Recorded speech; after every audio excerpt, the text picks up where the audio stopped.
Esta é a verdadeira razão pela qual o Atlântico e o Pacífico não podem se misturar. E a realidade vai te surpreender.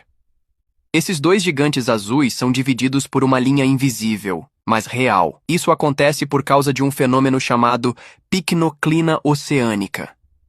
Uma diferença extrema de densidade causada por variações na salinidade, temperatura e até mesmo na velocidade das correntes marinhas. Na prática, é como se fossem dois mundos líquidos completamente distintos. A divisão é tão visível que parece mágica, mas é pura ciência. E o mais assustador? Isso não é apenas na superfície. Pesquisadores descobriram que essa barreira invisível se estende até as profundezas, criando uma fronteira natural que resiste ao tempo. Mesmo com estudos e tentativas de misturar as águas, o resultado é sempre o mesmo. Elas se repelem, como se uma força invisível mantivesse os dois mundos separados.